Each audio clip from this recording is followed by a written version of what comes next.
Praise road. હું Stanley Macwan, મારી YouTube channel Gujarati Bible સ્ટડીમાં તમારું સ્વાગત છે. મારી ચેનલને આજે અત્યારે આગળ તમે સબસ્ક્રાઈબ કરી લો અને ઈશ્વરના જ્ઞાનમાં તમે વધતા જાઓ. 4 દૂતોને બાંધી રાખવામાં આવેલા. એ લોકોને કોઈક સમય પૂરતા કોઈક સમય માટે કંઈક કામ કરવા માટે બાંધી રાખેલા હતા. પરંતુ આ દૂત એટલે ઈશ્વરના દૂતો નહીં, પરંતુ આ શેતાનના લોકો હતા. અને એ લોકોને શાના માટે બાંધી રાખવામાં આવેલા હતા? તો એ લોકો નીકળેલા હતા આ પૃથ્વી પર માણસોનો નાશ કરવાના માટે. અને ખબર છે કેટલા માણસોનો નાશ કરવાના માટે? આ પૃથ્વી પર એ લોકો ત્રીજા હિસ્સાને મારી નાખવાના માટે એ લોકો આવી ચૂકેલા હતા. પરંતુ એમને કોઈકે રોકી લીધા. હમણાં રોકાઈ જાઓ, અત્યારે તમારે કશું નથી કરવાનું. પરંતુ હવે એ લોકોને ખોલવાનો સમય આવી ગયો છે અને એ લોકો પૃથ્વી પર માણસોનો ત્રીજો ભાગ એટલે કે 33.33% નાશ કરી નાખશે. અત્યારે વિચાર કરો કે 800 કરોડની વસ્તી છે, એમાંથી તમે 33.33% તમે કાઢો તો કેટલા કરોડો થાય? એટલા કરોડોનો નાશ કરવાના માટે આ લોકોને છોડવા આવવાની તૈયારીમાં છે. અને માટે જાગો, એમાં કંઈ તમારો વારો ના આવી જાય. અને આ લોકો કેવી રીતે મારશે, કેવા લોકો મરશે, એ જાણવા માટે આ વિડીયોને તમે આખો જુઓ.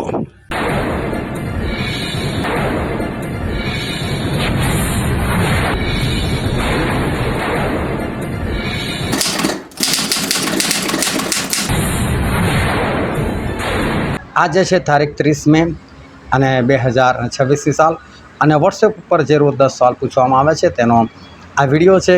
અને આજનો સૌથી પહેલો પ્રશ્ન છે, કોણે પૂછ્યું કે જેઓએ શ્વેત જબ્બા પહેરેલા છે તેઓ કોણ છે અને ક્યાંથી આવ્યા છે? અને એનો જવાબ છે સી, વડીલોમાંના એક. જે 24 વડીલો હતા એ યુહાન સાથે વાત કરે છે, યુહાનના આત્માની સાથે વાત કરે કે આ બધા શ્વેત જબ્બા પહેરીને આવેલા છે, અગણિત લોકો છે, અસંખ્ય લોકો છે, કોઈનાથી ગણી ના શકાય એટલા. અને આ બધા લોકો સઘળા કુળના છે, સઘળા દેશના છે, સઘળી ભાષા બોલનારા છે. ટૂંકમાં આ લોકો ઓલ ઓવર વર્લ્ડથી આવેલા લોકો છે. આ બધા બચી ગયેલા લોકો છે ને આ બધા સ્વર્ગમાં ઘૂસી ગયેલા લોકો છે.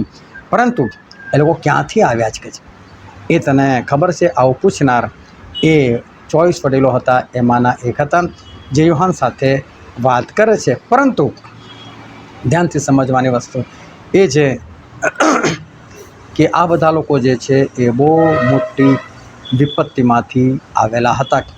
એ આગળ જતાં હું તમને બતાવીશ. પરંતુ આ 24 વડીલોમાંથી એક એ આ સવાલ યુહાનને કરે છે. પછીનો પ્રશ્ન છે બીજો, કોના સમ ખાઈને તેણે કહ્યું કે હવે વિલંબ થશે નહીં? અને ઘણું બધું લખેલું છે, પરંતુ મેં એમાં એક જ ઓપ્શન રાખેલું હતું, જે સદા સર્વકાળ જીવંત છે, એટલે કે આપણા પિતા પરમેશ્વર છે, તેમના સમ ખાઈને. અને જેણે સમ ખાતા એ બળવાન દૂત. એ બળવાન દૂત એટલે બીજું કોઈ નહીં, એ પ્રભુ ઈસુ ખ્રિસ્ત છે. અને પ્રભુ ઈસુ ખ્રિસ્ત એ પૃથ્વીના સમુદ્ર પર આવીને ઊભા રહ્યા અને એમણે કીધું કે હવે વિલંબ થશે નહીં.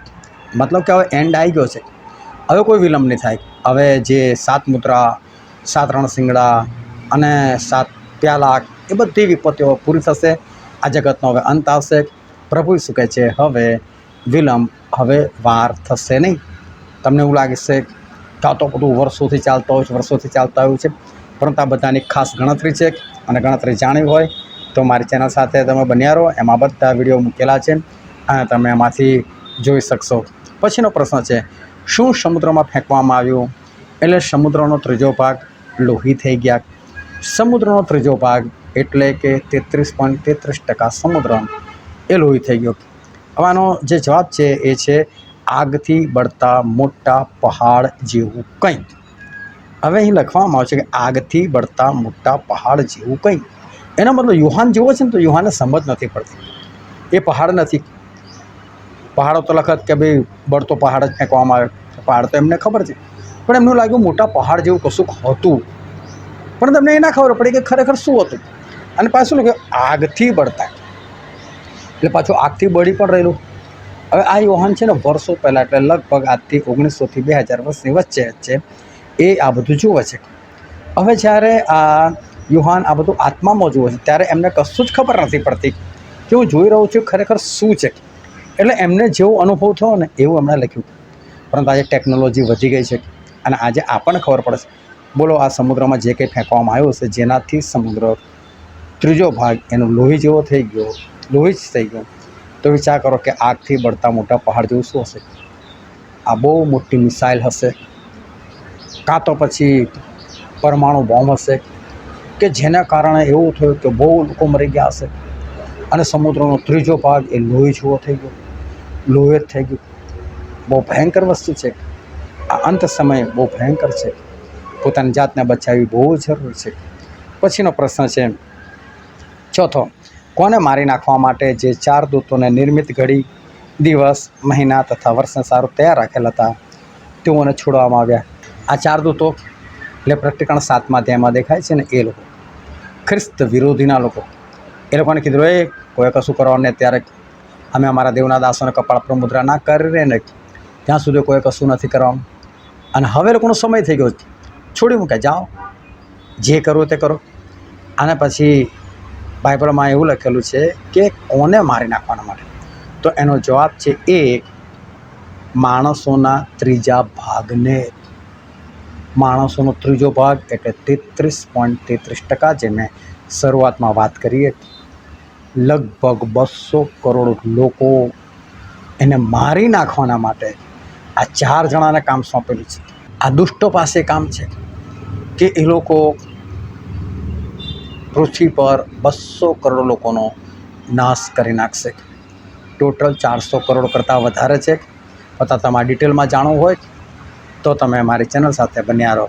પછીનો પ્રશ્ન છે, કઈ મુદ્રા તોડી તારે સૂર્ય નિમાડાના કામળા જેવો કાળો થયો?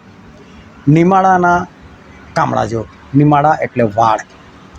આના છે ને બકરાના વાળમાંથી એ પહેલાં ધાબળા બનાવવામાં આવતા હતા, જે હવે લોકો નથી બનાવતા. શરૂઆતમાં એટલે હું તમને કહું કે આજથી 40-50 વર્ષ પહેલાં આ ધાબળા મળતા હતા. અને આ ધાબળા જ્યારે હોય ને તો માણસનું ખૂંચે, લોકો અંદર ચદર લઈને સૂઈ જતા હતા, પણ હોય બહુ ગરમ, તો એ વાળના એ ધાબળા બનતા હતા. અને જેમ પેલું પહેલાં છે ને બોરી આવતી હતી ઘઉં ચોખાની, અત્યારે તો બધું પ્લાસ્ટિકમાં પેક થાય છે ને, પહેલાં કંતાન આવતું હતું. અને કંતાન તમે આજે પણ જુઓ ને તો એ છે ને બધા એ દોરા જે હોય એકબીજાની અંદર મળેલા હોય, વચ્ચે આછા કાણા હોય, દાણા નીકળી ના જાય. પણ જોવું હોય ને કે આ ગુણની અંદર કેવા છે, તો ધીરે રહીને અંદર એ લોકો એક સાધન આવે છે લોખંડનું, એ નાખે અને પછી કાઢી લે અને ફરી પાછું હતું એવું થઈ જાય બોરી, એમાંથી કશું ફાટી ના જાય. પરંતુ આ જે અત્યારે પ્લાસ્ટિકની બોરી આવી ગઈ ને, એ તો ફાટીને નવરી થઈ જાય. એટલે પહેલાં બહુ સરસ હતું, સુવિધા બી સારી હતી, પરંતુ ટેકનોલોજી બધી બદલાઈ ગઈ છે. પરંતુ આ સૂરજ એ પ્રકારનો, એટલે જાણે કે એની ઉપર વાળનો બનાવેલો ધાબળો ના નાખી દીધો હોય એવું થઈ ગયું. એટલે હજુ બી એના કાણામાંથી બધો પ્રકાશ તો આવે જ છે. હજુ એવું નથી થયું કે સૂરજ બિલકુલ અંધારું થઈ ગયું, એવું નથી થઈ ગયું, પરંતુ હજુ પણ એમાંથી એ પ્રકાશ તો આવે જ છે. આ બધું ડિટેલમાં છે, તમે મારી ચેનલ પર જશો તો આ પ્રકટીકરણના 18 પાર્ટ મૂકેલા છે, એ તમે એક પછી જોશો તો બધું લાઇનસર એને ડીકોડ કરવામાં આવેલું છે. તમે એ જોશો તો ખરેખર તમારા માટે બહુ આશીર્વાદિત વસ્તુ બની શકશે. પછીનો પ્રશ્ન છે, બાકીના જે માણસોને તે અનર્થથી મારી નાખવામાં આવ્યા નહીં, તેઓ શાના સંબંધી પસ્તાવો કર્યો નહીં? તો કે તે લોકોએ પોતાની હાથની કૃતિઓ વિશે, એટલે એ લોકોએ જે હાથથી બધી બનાવેલી વસ્તુઓ હતી, જેને લોકો પૂજા આરાધના કરતા હતા, એના સંબંધી પસ્તાવો કર્યો નહીં. લોકો જુઓ, અમારું કશું ચાલતું નથી અને એક જ ઈશ્વર છે, અને ઈશ્વર ચાહે એ કરી શકે છે, અને અમે તેમને માનતા નથી, અને છતાં લોકો પસ્તાવો નથી કરતા. કારણ શું ખબર? બાઇબલમાં બહુ સ્પષ્ટ લખેલું છે કે જે દિવસે પવિત્ર આત્માનું કામ બંધ થશે પછી જ આ વિપત્તિઓ શરૂ થશે. અને એટલે પવિત્ર આત્માનું કામ બંધ થઈ જશે તો પવિત્ર આત્મા જ નથી, લોકોને મળવાના નથી, તો લોકો પસ્તાવ કઈ રીતે કરે? અત્યારે હજુ પવિત્ર આત્માનો યુગ ચાલી રહ્યો છે, જે ખૂબ જ જલ્દી, અને હું તમને કહું વર્ષ પણ નથી રહ્યું, એટલા ઓછા સમયની અંદર આ પવિત્ર આત્માનું કામ બંધ થવાનું છે. એની પહેલાં એને પ્રાપ્ત કરી લો, નહીં તો ખરેખર એ વખતે એ હાલત સારી નહીં રહે. પછીનો પ્રશ્ન છે, હે સ્વામી, પવિત્ર તથા સત્ય, ઇન્સાફ કરવાનું તથા પૃથ્વી પરના રહેનારાઓની પાસેથી શાનો બદલો લેવાનો, તો ક્યાં સુધી મુલતવી રાખીશ? અને એનો જવાબ છે, અમારા રક્તનો. જે લોકોને પ્રભુના નામને કારણે મારી નાખવામાં આવ્યા, એ બધા આત્માઓ ત્યાં સ્વર્ગમાં એક વેદી નીચે હતા. આ લોકો બધા પ્રભુને બૂમ પાડે છે, પ્રભુ મારો બદલો ક્યારે લેશો? લો ને, પેલા દુષ્ટોએ એમને મારી નાખ્યા છે. હાબેલનું લોહી એ જમીનમાંથી હાંક મારતું જ પ્રભુને, પ્રભુ આ કાંઈને મને મારી નાખ્યો, તો બદલો લો. અને એ જ રીતે આ બધા આત્માઓ એ પ્રભુ શું કહે છે, પ્રભુ મારો બદલો લો. તમે ક્યારે બદલો લેશો? ક્યાં સુધી આ બધો મુલતવી રાખશો? પ્રભુ કહે છે હજુ તો ઘણા બધા લોકો છે જે તમારી જેમ માર્યા જવાના છે.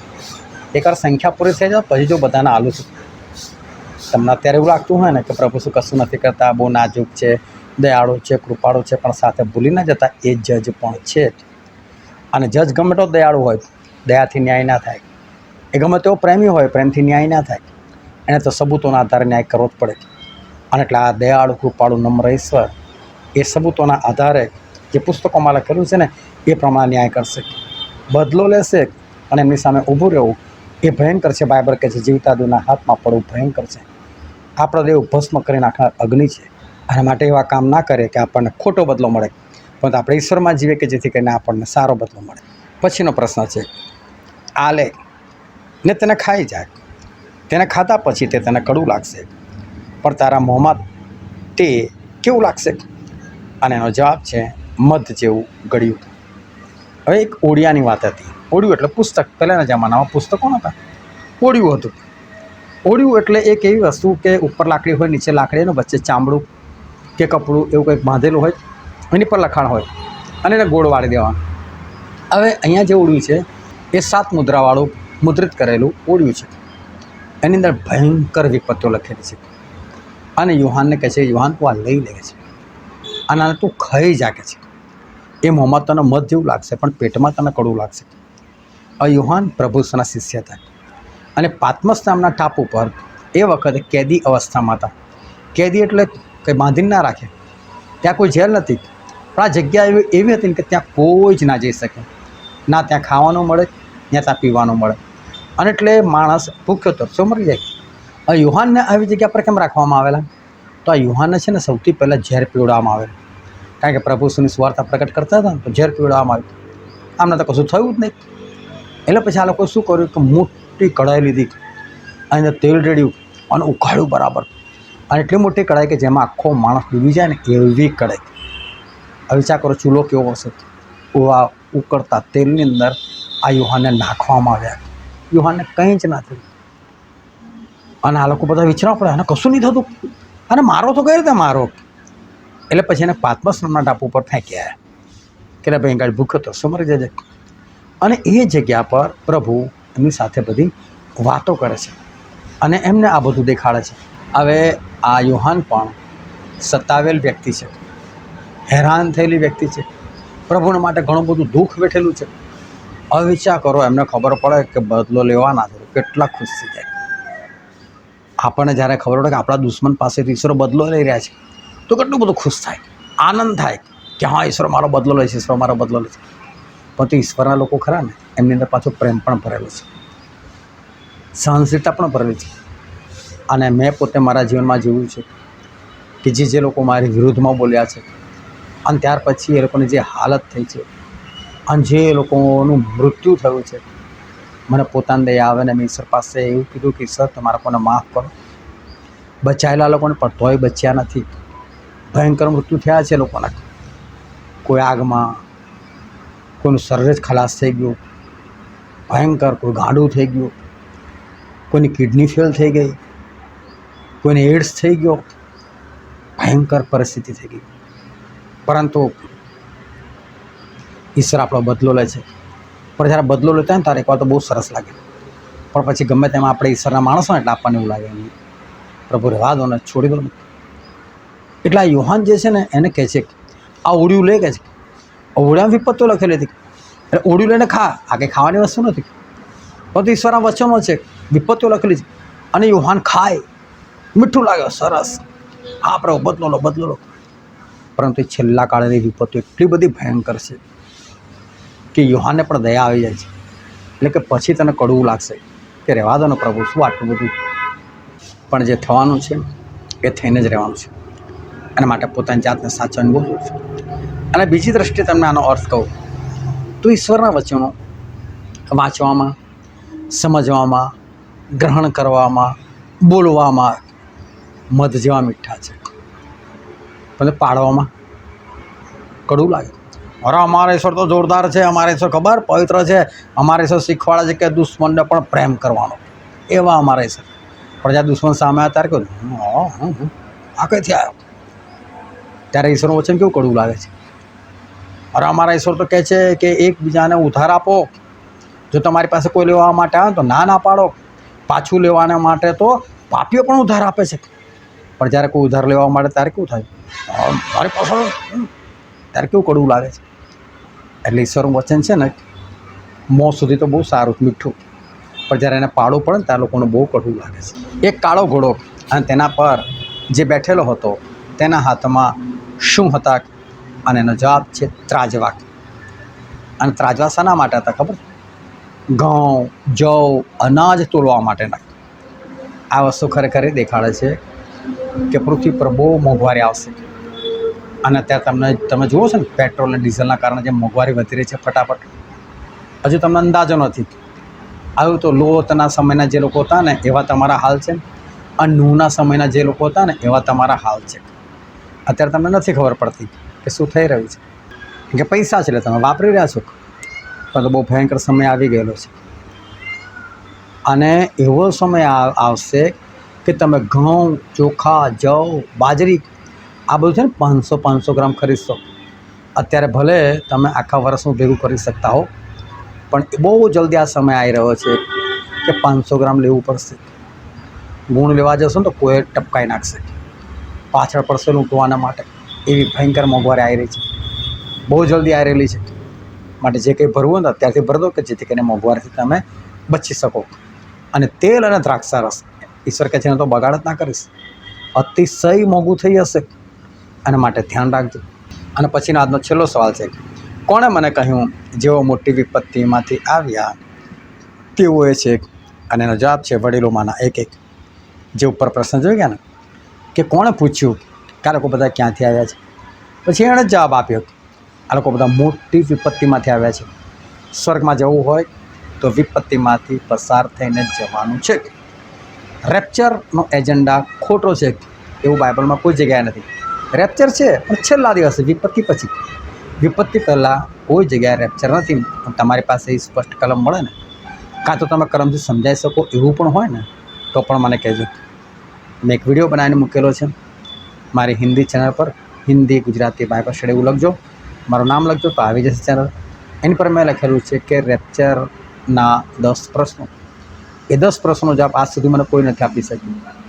મેં લોકોને ખુલ્લેઆમ દાવો કર્યો કે જો તમે એવું માનો છો કે રેપ્ચર પહેલાં છે ને પછી વિપત્તિ કાળ છે, તો આ 10 પ્રશ્નો જવાબ આપો. 10 મેં બાઇબલથી પ્રશ્નો પૂછેલા છે, અને મેં જવાબની આશા પણ એવું જ કીધેલું કે મને બાઇબલથી જ આપો, કોઈ નથી આપી શક્યું. રેપ્ચર છે ખરું, પરંતુ વિપત્તિ કાળ પછી ને આપણે બધા વિપત્તિમાંથી પસાર થઈને જ જવાનું છે. જેમ નૂહ વિપત્તિમાં હતા પરંતુ સેફ હતા, લોત વિપત્તિમાં હતા પરંતુ સેફ હતા, અને નિર્ગમનના પુસ્તકમાં ઇઝરાયેલ પુત્રો પણ વિપત્તિઓમાં હતા પરંતુ પોતાની જગ્યા પર સેફ હતા. તમારા એવા કામ છે કે ઈશ્વર તમને કોઈ જગ્યાએ સેફ રાખે, સલામત રાખે. ના હોય તો કરો એવા કામ, જેથી કરીને તમે બચી શકો. પણ વિપત્તિ તો છે ને છે જ, ભલે તમારી પર આવે કે ના આવે. તમે ઈશ્વરમાં હશો, તમારી પાસે પવિત્ર આત્માની મુદ્રા હશે, તો વિપત્તિ તમારી પર નહીં આવે. પણ વિપત્તિમાં આપણે જીવવાનું છે જ. એ દિવસો અતિશય ભયંકર છે, એના માટે પોતાની જાતને તૈયાર કરો. ઈશ્વર તમને આશીર્વાદ આપે. આમેન.